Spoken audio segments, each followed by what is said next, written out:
தலைவர் நாளைய தமிழக முதலமைச்சர் புரட்சி தமிழர் அவர்கள் இந்த திட்டங்களை கொடுத்த நம்முடைய தமிழக தலைவர் புரட்சி தலைவி அம்மா அவர்கள் வழியிலும் புரட்சி தலைவர் எம்ஜிஆர் வழியிலும் இயக்கத்தை காத்து நம்ம எல்லாம் வாழ வைத்த இரு பெரு தெய்வங்களின் ஆசையோடு இந்த தொகுதியோடு இருக்கக்கூடிய நம்முடைய அண்ணன் எடப்பாடி அவர்கள் மாவட்ட மக்கள் சார்பாகவும் அரவக்குறிச்சி சட்டமன்ற தொகுதியின் சார்பாகவும் வரவேற்று எத்தனை தடைகள் வந்தாலும் அத்தனை தடைகளையும் தகர்த்தெறிந்து கரூர் மாவட்டத்தில் இருக்கக்கூடிய 4 சட்டமன்ற தொகுதிகளிலும் 2026 தேர்தலில் வெற்றி வகை சூழ வைப்போம் என்று இந்த நேரத்திலே சொல்லி உங்கள் சார்பாகவும் மாவட்ட கழகத்தின் சார்பாகவும் மீண்டும் ஒருமுறை அண்ணன் அவர்கள் வரவேற்று நன்றி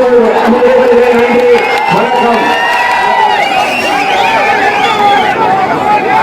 அண்ணன் அவர்களை சிறப்புரை ஆற்றுமாறு உங்கள் சார்பாக அன்புடன் கேட்டுக்கொள்கிறேன்.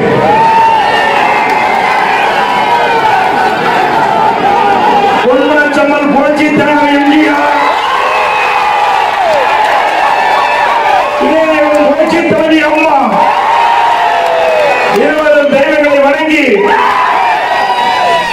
அரவக்குறிச்சி சட்டமன்ற தொகுதியில் இருக்கின்ற அத்தனை வாக்காளர் மக்களும் வேலாயுதம் வளையத்தை வந்து குழுமி எந்த திசை நோக்கினாலும் மக்களும் கடவுள் காட்சிகிறார்.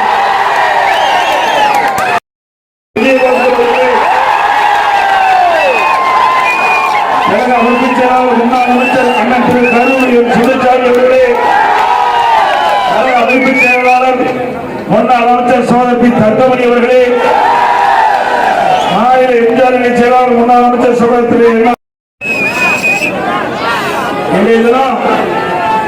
கரூர் மாவட்டமே மகிழ்ச்சி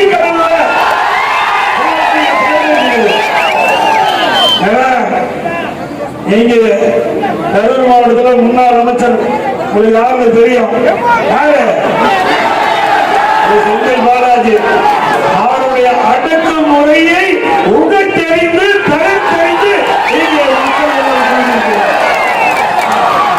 இந்த வேலாயுதம் வளையத்துக்கு வருவதற்கு எவ்வளவு இடையூறு ஏற்பட்டது என்று நான் வருகின்ற போது குறிப்பிட்டார்.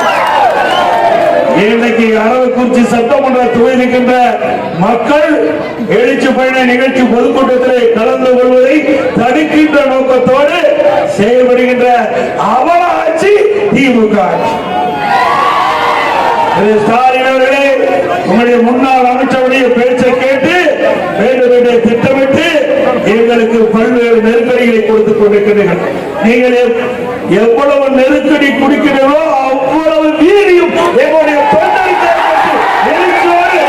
சட்டமன்ற தேர்தல் என்ன பிப்ரவரி மாசம் தேர்தல் அல்லது மார்ச் மாசம் தேர்தல் அறிவிச்சிருவாங்க. இதுல 3 மாசம் அதுல 3 மாசம் 6 மாசம் தான் திமுக ஆயுள் காலம் இருக்கு. இந்த 6 மாசத்துல நீங்க ஊசலாடி கொண்டிருக்கிறீங்க. இன்றைக்கு ஒருவருக்கு கடுமையான நோய்கள் ஏற்பட்டா அவர் உயிர் பிழைப்பதற்கு வெண்டிலேட்டர் வைப்பாங்க. அப்படி இப்போது திராவிட முன்னேற்ற கழக அரசுக்கும் கட்சிக்கும் வெண்டிலேட்டர் வைக்கப்பட்டு விட்டது. 6 மாசம் வரைக்கும் அந்த வெண்டிலேட்டர் இருந்தா அதுக்கு பிறகு மக்கள் சரியான முடிவெடுப்பார். 2026 சட்டமன்ற பொதுத் தேர்தலில் அனைத்து அண்ணா திராவிட முன்னேற்ற கழக தலைமையில் அமைக்கப்பட்ட கூட்டணி பெரும்பான்மையான இடங்களில் வெற்றி பெற்று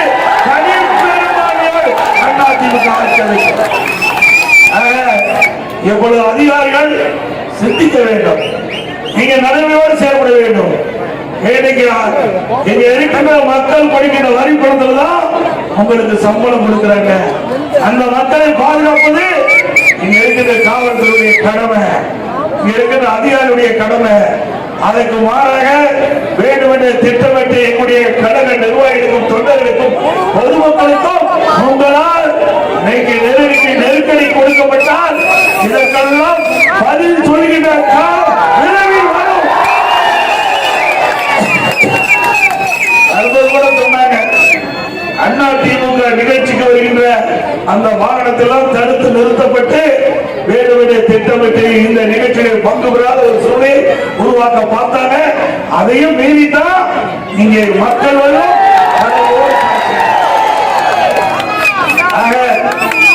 காற்றை எப்படி தடை போட முடியாதோ அப்படி அனைத்து இந்திய அண்ணா திராவிட முன்னேற்ற கழக கூட்டத்திற்கு இந்த அவலாட்சி தடை போட முடியாது. மட்டுமில்லை, நேற்றைய தினம் கரூரில் நடைபெற்ற கூட்டம் மழை தொடர்ந்து பொழிந்து கொண்டிருந்தது. அந்த மழையும் பொருட்படுத்தாமல் நம்முடைய கரூர் சட்டமன்ற தொகுதியில் அத்தனை மக்களும் அந்த எழுச்சி பயண நிகழ்ச்சியிலே கலந்து கொண்டு அந்த கூட்டம் முடியும் வரை மழையிலே நனைந்து அனைத்து இந்திய அண்ணா திராவிட முன்னேற்ற கழகம் வெற்றி பெறுவதற்கு நாங்கள் துணையிருப்போம். அப்படி சாரி சாரியா வெளியேறாங்க. நீங்கள் நம்பிக்கொண்டு இருக்கின்ற திரு செந்தில் பாலாஜி எப்படிப்பட்டவர் என்று இந்த கரூர் மாவட்ட மக்களுக்கு நன்றாக தெரியும். அவர் நடிப்பிலே சிறந்த நடிகர். திரு சிவாஜி கணேசன் மட்டும் மறையாம இருந்தா அவரே இதை பார்த்து சிவாஜி கணேசன் அவர்களை விட சிறந்த நடிகராக இருக்கின்றவர் உங்களுடைய செந்தில் பாலாஜி அவர்கள். ஒவ்வொரு தேர்தலுக்கும் ஒவ்வொரு வேஷம் போடுகின்ற மனிதர் திரு செந்தில் பாலாஜி. ஒவ்வொரு தேர்தல் வருகின்ற பொழுது ஒவ்வொரு வேடம் அணிவார், புது புது யுத்தியை கையாளுவார். அத்தனையும் கிரிமினல் எண்ணம் கொண்டு இந்த மக்களை எப்படி திசை திருப்புவது, இந்த மக்களுக்கு எப்படி பேசினா அவருடைய இடம் மனதில் இடம் பெறுவது அப்படியே கண்டுபிடிச்சு அதற்கு ஏற்றவாறு கவர்ச்சிகரமா தேர்தல் நேரத்தில் பேசி வாக்குகளை பெறுகின்றவர் இங்கே இந்த மாவட்டத்தில் திரு செந்தில் பாலாஜி. தேர்தல் நடந்தபோது அவருக்கு ஓட்டு போடுகின்ற மக்களுக்கு கூட அந்த சகோதரனுக்கு கொலுசு கொடுத்தார்.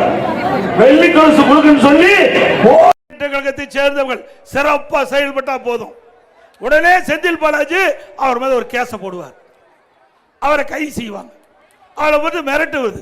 இங்க இருக்கிற பெரும்பாலானவருக்கு நான் அறிவிச்சவர் திரு விஜயபாஸ்கர் சொன்னாங்க, ஒவ்வொருத்தர் மேலையும் 6 கேஸ் 7 கேஸ் இருக்குதுன்னா கவலைப்படாதீங்க, அடுத்த ஆண்டு அண்ணா திமுக ஆட்சி. யாரெல்லாம் உங்கள் மீது பொய் வழக்கு போட்டார்களோ அதையெல்லாம் கண்டறிந்து அதையெல்லாம் முழுமையாக விசாரிக்கப்பட்டு உங்கள் மீது தவறாக பொய் வழக்கு போட்டவர் மீது சட்ட நீதியாக உரிய நடவடிக்கை எடுக்கப்படும். எதற்கும் அண்ணா திமுக அஞ்ச வேண்டியதில்லை, பயப்பட வேண்டியதில்லை. நான் உங்க பக்கம் நாங்க இருக்கிறோம், கடைசி வரைக்கும் இருப்போம். நான் என்றைக்கு 1974 அனைத்து இந்திய அண்ணா திராவிட முன்னேற்ற கழகத்தில் நான் என்னை இணைத்துக் கொண்டோன்னு அன்றிலிருந்து கிட்டத்தட்ட 51 ஆண்டு காலம் அனைத்து இந்திய அண்ணா திராவிட முன்னேற்ற கழகத்துக்காக உங்களை போல் உழைத்துக் கொண்டு இருக்கின்றேன். இந்த கட்சிக்கு விசுவாசமாக இருக்கின்றேன். ஆகவே அப்படி விசுவாசம் உள்ள ஒருவருக்கு நீங்கள் தைரியமாக என்னோடு துணை நிற்கலாம், உங்களோடு நான் துணை நிற்பேன். உங்களுடைய மாவட்ட செயலாளர் அண்ணன் சின்னசாமி அவர்கள் போன்றவர் உங்கள் பின்னாலே இருக்கிறார்கள். எவ்வளவு சோதனை வந்தாலும், எவ்வளவு பிரச்சனை வந்தாலும், எவ்வளவு அடக்குமுறை வந்தாலும் அதையெல்லாம் தூளாக நொறுக்கக்கூடிய வலிமை சகோதரர் விஜயபாஸ் அவர்களுக்கு இருக்கின்றது. தமிழகத்தில் எத்தனையோ மாவட்டம் இருக்கின்றது, எந்த மாவட்டத்திலும் இப்படிப்பட்ட கொடுமை கிடையாது. இப்படிப்பட்ட பிரச்சனைக்கு அண்ணா திமுக தொண்டன் பாதிக்கப்பட்டது கிடையாது. இந்த மாவட்டத்தில் மட்டும் இதற்கெல்லாம் பதில் சொல்கின்ற காலம் திரு செந்தில் பாலாஜி அவர்களே விரைவில் வரும். அடுத்த ஆண்டு நடைபெற்ற சட்டம் எவ்வளவு வழக்கு இருக்குது, அந்த நீ இந்த வழக்கில் தப்பிக்கவே முடியாது. திரு